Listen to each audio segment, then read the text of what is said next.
Hey everyone! Welcome to another episode of Cracking the Code to REI Challenges. My name is Lizarazo and my co-host is Elizabeth Kelly. Now before we get started, I want to share some exciting news with you.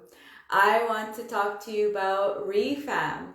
We have created a group in there for everyone who wants to be able to solve the problems. If you want to get in there, people help you solve your problems, answer questions, and you can do it anonymously too, which I think is so important for all of us, because some of us, we need that anonymous, I don't know how to say the word, anonymous.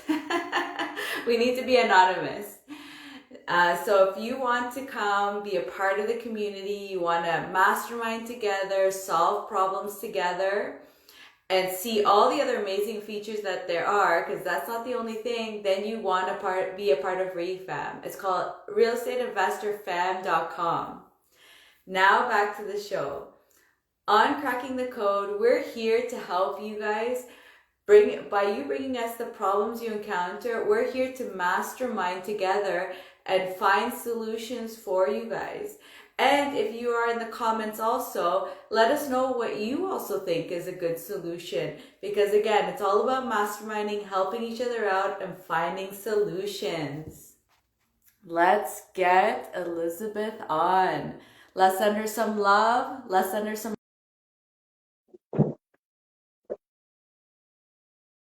Let's see if it's on yet.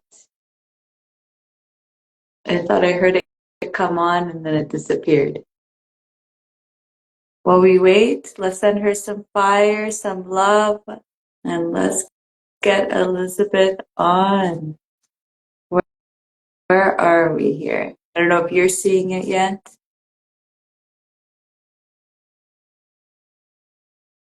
Maybe I have to cancel it. Although usually I've noticed if I accept it a million times, it works eventually. I don't know what's going on, guys. But while we wait, let us know what kind of tenant dramas have you had in the past? While I get Elizabeth on, I'm going to cancel your request and then just invite you. But yeah, let us know in the comments what kind of tenant drama have you had? Or have you had drama? Oh, I think Elizabeth on. Hey! I made it. We made it, yeah, usually 20 years later, but we managed to make it happen, right? Absolutely. How you doing? I'm good. How are you? Good, thank you. You had a busy week?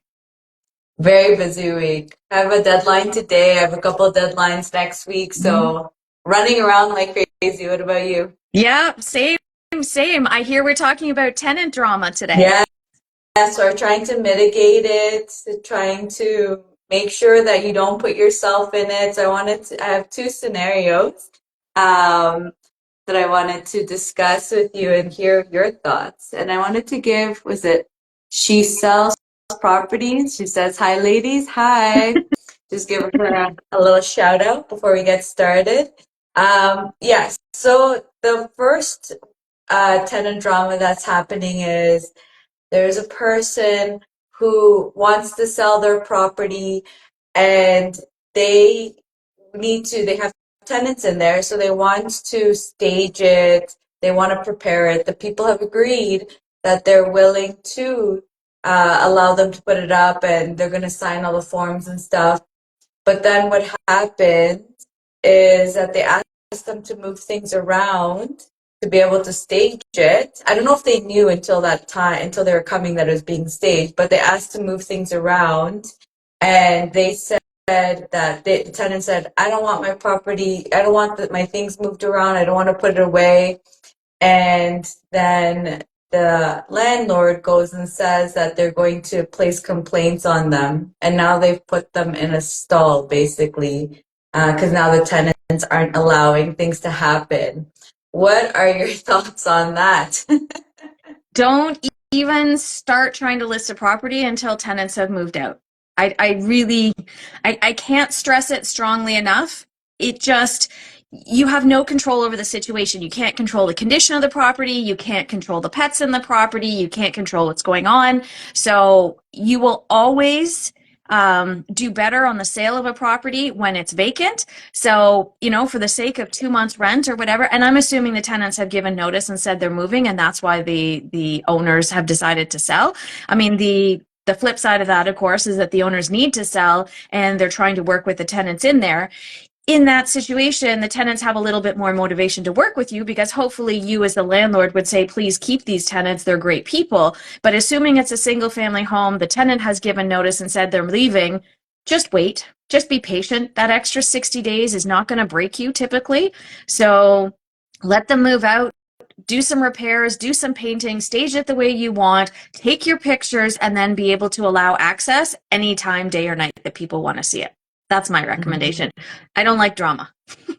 100%. I just want to give another shout out to Trailhead Lake House. It said STR tenant drama is always fun. Yeah, let us know in the comments what type of drama you've dealt with. I feel like we all deal with a bit of drama, but I think like that mitigating it is so important. And one of the things that they're saying, so the landlords wanted to sell and they spoke to the tenants, just to clarify. Okay. So I felt also being very careful with your words is also, I think, very important because I actually went through a time where I needed to sell a property. I had tenants in it, and we actually went through staging. Luckily, we didn't have to do very much staging actually because our tenants really made the house look very nice already. So we were kind of lucky in the sense of just some minor things that had to be changed. But I think going in the on the route of a threat is like not the best way to go. I'm going to No, report you, I'm going to do this. Like, again, the tenants have more control over it. I think it's more about negotiating, trying to like, what can we work with? What can we move? What can we not move? If you do want to try to stage it with the tenants, because we actually did that. We were able to stage with the tenants in there. And in our cases, actually also we gave them the opportunity that if the people want to keep them, like if the people were purchasing, although we kind of knew that wouldn't happen because it was just a single family home and you couldn't convert it or anything. But we did give them the opportunity of if the homeowners do want to keep them, then we'll just remove the agreement of them being evicted. But at the same time, actually, our tenants actually were planning already to move out anyways at that time because one of their kids was going to go to a different school and they wanted to put them in a different area. So our timing was kind of good in that sense of us wanting to sell the house and them actually wanting to move anyways in the summertime. But I think being very careful with your words is basically my recommendation because I don't know, some people, and if you're not very good at it, if you're a person who's very like harsh with your words or way too straightforward that you're going to probably piss someone off, I don't know you anybody don't like that. then maybe have someone else that's very good at like peaceful conversations, being able to kind of keep everything in a good state, keeping that good energy, to be able to get what you want. Because I also feel that if you pick good tenants, you usually, if you're good at picking good tenants, usually they're very good at helping you. And if you help them, they'll help you. And then you don't have to go through this route of trying to, like, going through evictions because, you pissed them off, and now they're just like on a vendetta with you. What do you think? What are your comments? Yeah, I think you raise a really good point there. It really depends on the relationship with your tenants. So if I have tenants and I know that I need to sell the property, what I might do is, as long as we have a great relationship and they're people that have been great to me, like I would never give an unethical reference or a dishonest reference. But if you can help a family find a new place, if you can reach out to your network and say, hey, I have these amazing tenants, I need to sell the property. Does anybody have a blah, blah, blah? And then vouch for them, help them move, rent a truck for them, all of those things can go a long way in terms of kind of smoothing the process over.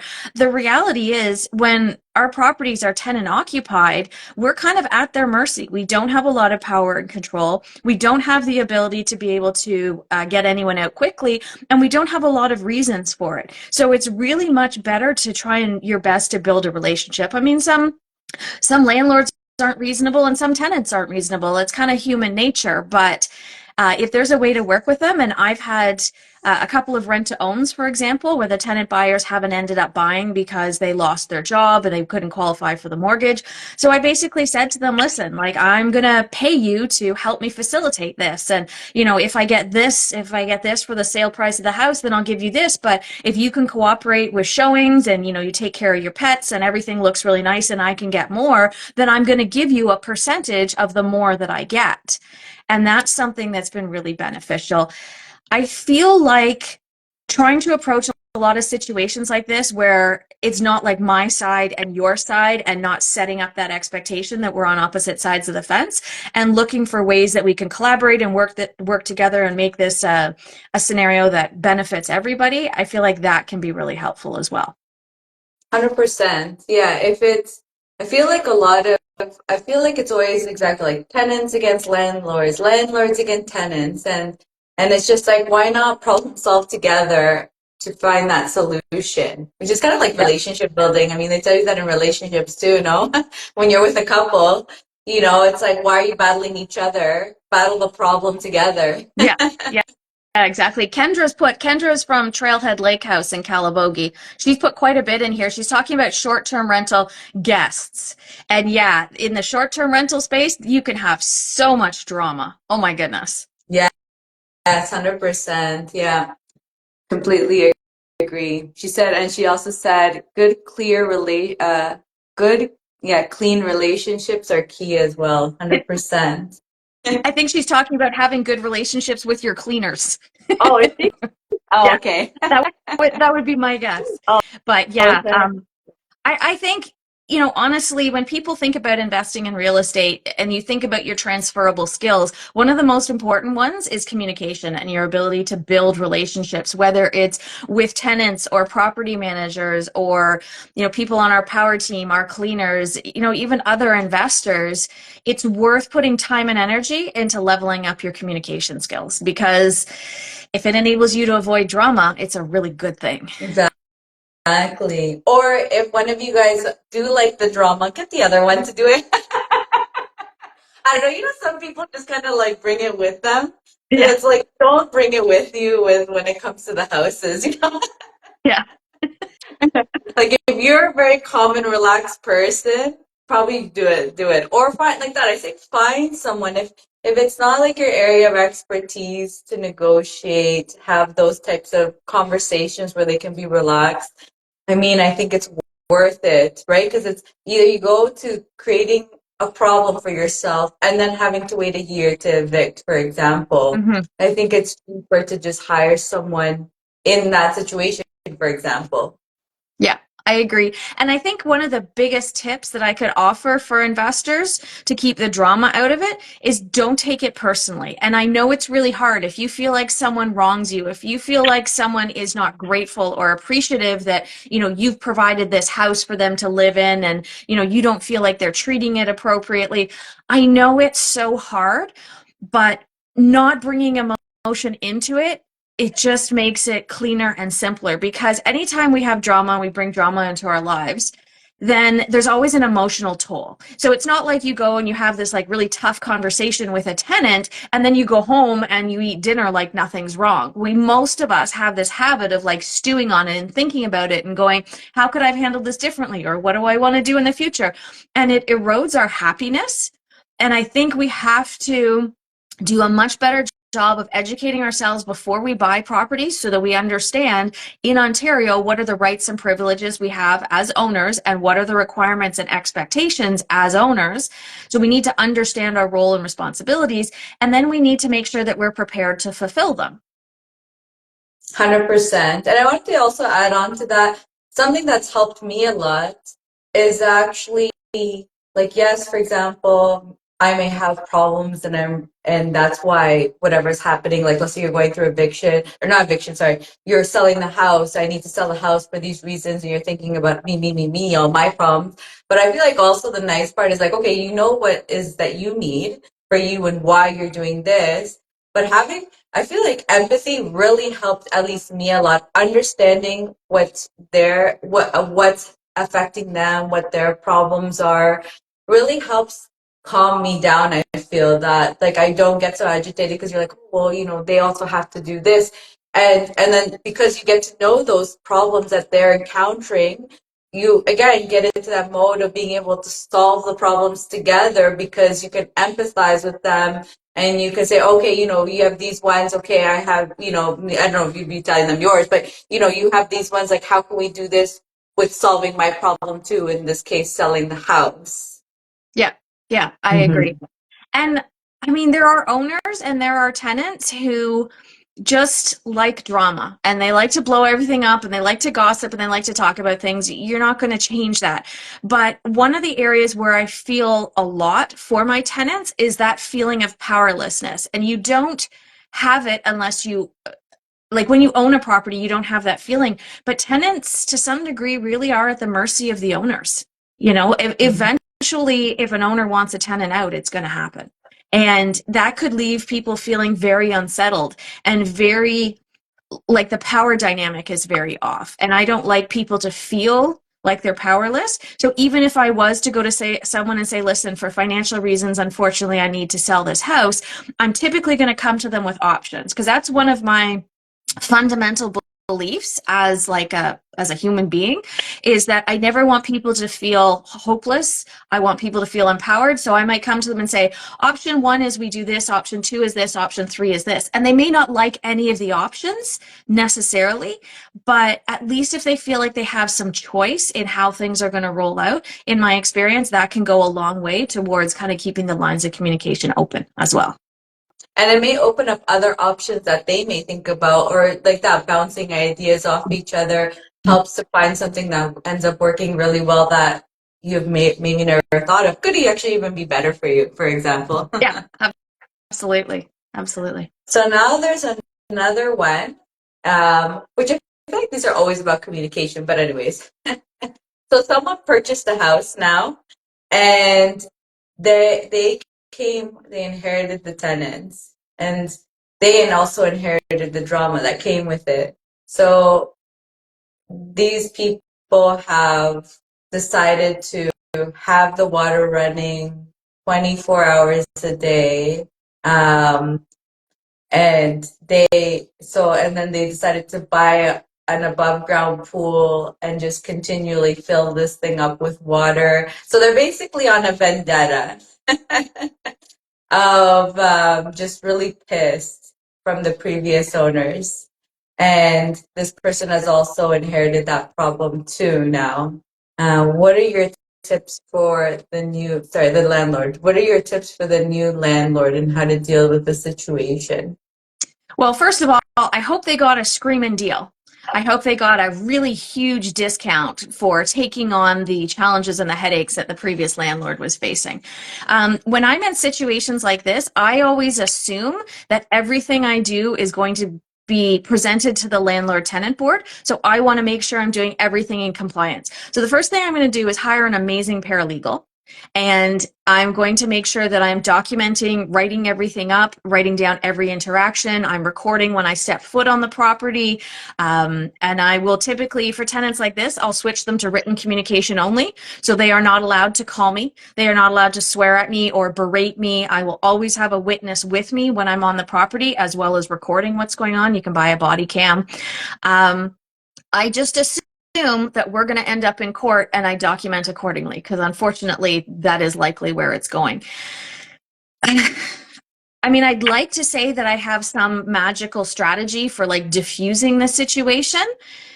Some people, right or wrong, and it can happen on both sides, some people just aren't logical, whether it's, just their perspective on life, whether there's mental health issues, whether there's, whatever else is going on. Sometimes you just can't, and you have to just manage the situation as best you can. But again, staying out of it, not taking it personally, not making emotional responses in the situation, not escalating things. There's actually a technique that you can use with some difficult personality types called gray rocking, which is just whatever people say to you, you're like, yeah, okay. You acknowledge, but don't engage and just move on. And strategies like that can be really effective too. The other thing I typically will do when I have really serious problem tenants is I'll engage with the neighbors and I'll give them my card and I'll say if there are issues, like if the police are called, please let me know. That gives me a day and time when I can, under the Freedom of Information Act, access the officer's notes so that I can go and file for criminal activity, and I can file for disrupting the peace, and I can file for, all kinds of other things. It just gives me documentation to be able to pursue an eviction. But I mean, sometimes I find the worst tenants are the ones that go right till the night before the sheriff shows up, and then they do a midnight runner and you've paid for the sheriff and you can't get any damages. And sometimes it is what it is. So I hope the person who bought this house made sure that they saved enough money on the purchase to be able to, maybe they'll end up in a situation where, you look at 12 to 14 months for a hearing. You know what? Cash for keys makes sense, as much as I don't like it. There are times where, again, it's a business decision. And if you're going to lose 30,000 to the tenants and you can pay them 15 to move out, business dictates that number makes sense. Mm-hmm. And then just there's a question from the audience, and I'm gonna probably pronounce it wrong, but Ali Zain Real Estate. Is it? Can you recommend any good paralegals in Mississauga? Do you have it? So, yeah, I do have a couple, not necessarily in Mississauga, but it doesn't matter anymore because the landlord tenant board is online. So you need just a good paralegal, period. They can be anywhere and it doesn't matter. I like Bina? Stonegate Legal Services is the one. I'm trying to remember her name. I just gapped. It starts with B. Anyway, she's with Stonegate Legal Services. She's amazing. I've recommended my investor friends to use her, and they're super factual. They're really clear. They have a ton of experience, and they have a great track record for everyone I've recommended to them. So that would be my recommendation. I'm trying to think if I have. For me, I've used Ian Shami. And he is also, I personally had very good experience with him. And the people that I've also referred him to have also had good experience with him. And like you said, that's a nice thing now. Now, because everything's online, it doesn't matter where you are, you can definitely pick anyone out and just make sure that now you're more focused on if they really fit your needs. Thank you. Yes. And Real Estate Resilient said, yes, her name's Bida. Awesome. Yeah. And so, okay, so what I was gonna say was, you were saying something. So, yeah, I wanted to also make a note because you were talking about making sure that hopefully they got a good deal. And I kind of wanted to maybe address on the other side, if you don't know if they're good tenants or not, you can easily tell those kind of things. I don't know if they got a good deal or not. I would say the same thing. Hopefully they did. But one of the things you can tell is, for example, if the tenant doesn't let you into the unit. I feel like that's a very good tell sign that you got to start bringing that price down of the house, Yeah. Because sometimes, obviously, the first seller's may not say anything or may not say very much. So that's where you really have to really pay attention to lots of signs when you're going through a walkthrough of the house, and also even when you're getting your financials to see, like, what's been happening, if there's evictions or whatever. But a tell sign is also, because there was no eviction from my understanding. They hadn't even done the eviction process. That was on the new buyer, that they were going to go and start the eviction process if they wanted to, obviously. Yeah. And hopefully it is, right? I think we have to be careful about assumptions too. And I like that you raised that point, because I have seen situations where the tenants were hostile and difficult, and they were really upset. And then when you get talking to them, you figure out that it actually started because the landlord didn't know their rights and responsibilities, and they weren't adhering to their things. So they were refusing to do repairs. They were inspecting every week. They weren't giving proper notices. They were just showing up on the property and entering the house.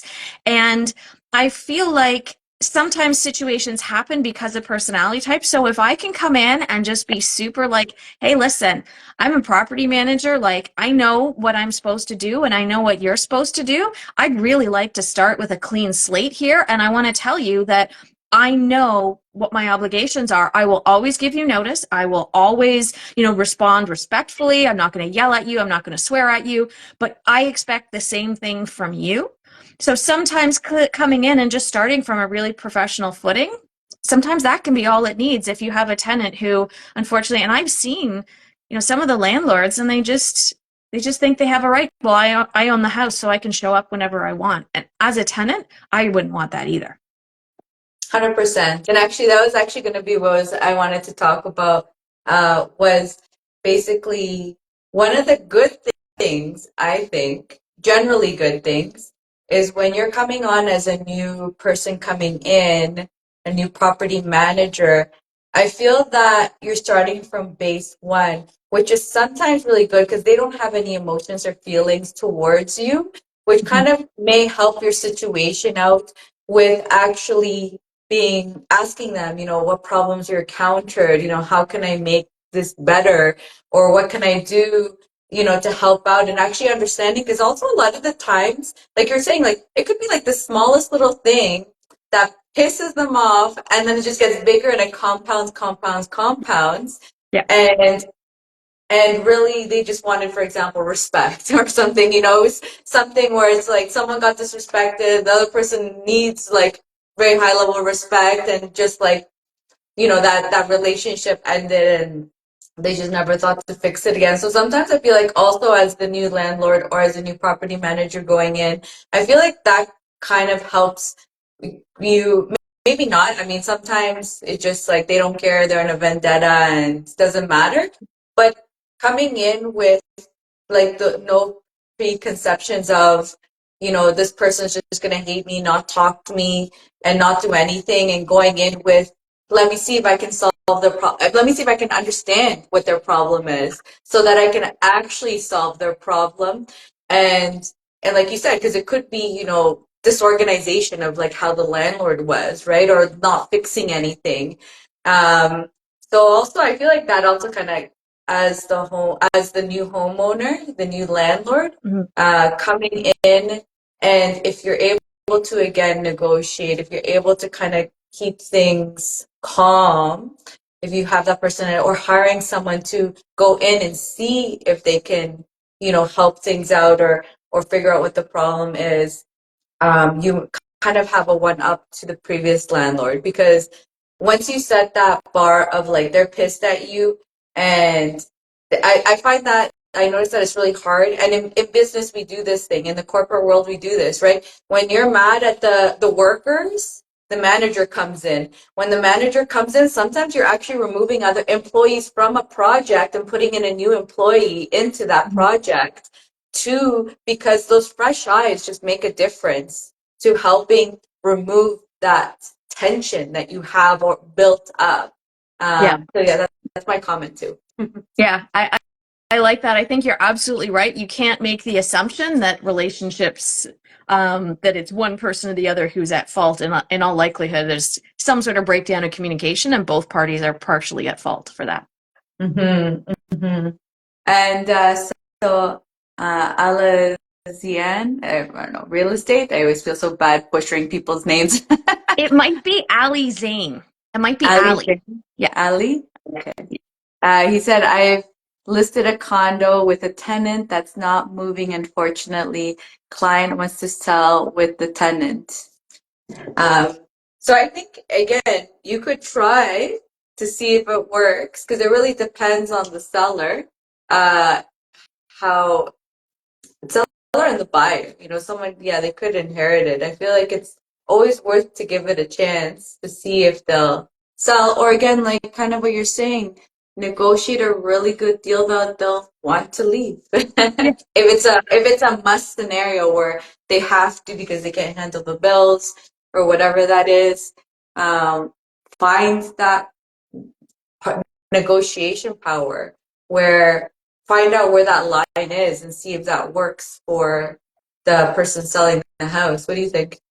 Yeah, absolutely. And I want to, Ali, because you are representing the seller, I want to be 100% clear to anybody who's representing sellers out there. Do not guarantee vacant possession for the buyers. Do not. Because a million things can happen, a million things can go wrong. People can sign N11s and say we're moving out and then completely change their mind. And it's happening more and more where people are giving notice to leave and then refusing to leave because they can't find somewhere else to live that's within their price range. 100%. So do not guarantee vacant possession and allow the buyer to come in and sign the affidavit and say we want to live here and let them make the determination, but don't get you and your sellers in hot water by promising anything that you cannot guarantee will happen. Mm-hmm. And actually, again, even there are, I don't know if it's paralegals that do this because I've never dealt with it, but there actually are like expert people that are there specifically to negotiate with the tenants and get them out. And then they just need to know like what are your kind of like boundaries, and they actually will negotiate for you and get it done for you too. So sometimes like that hiring that person to get it done. So like some of them are just like amazing at it, and it's like they can almost get out any tenant as long as they know like what their parameters are, what they're allowed to do. Yeah.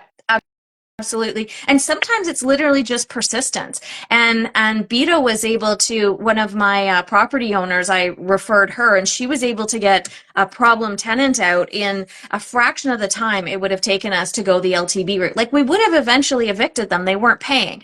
But she was able to just negotiate, and she was like, listen, this is what's going to happen. Here's the impact it's going to have on you. Like, this is what I really recommend or suggest right now. And within 30 days we had a signed N11, and she left when she said she was going to. So sometimes it's just a matter of having the confidence to negotiate and keeping the emotion out of it. Yeah, yeah. I feel like it's always that way. Pretend you have no emotions. Yeah, yeah, absolutely. Elizabeth, thank you so much. It was so much fun to chat with you about tenant dramas. And so if you guys love what you heard, you love what Elizabeth's up to, follow her. You can see what she's up to and what's going on. And if you love my show and you want to see what I'm up to, definitely follow me too. Thank you, Elizabeth. Thanks, Diana. Have a great week. Awesome to see you. Yeah, awesome to see you too. Bye, everyone. Bye, Elizabeth. We'll see you in the Thanks for next joining. episode. All right, bye everyone. Have a great Bye. weekend. Bye.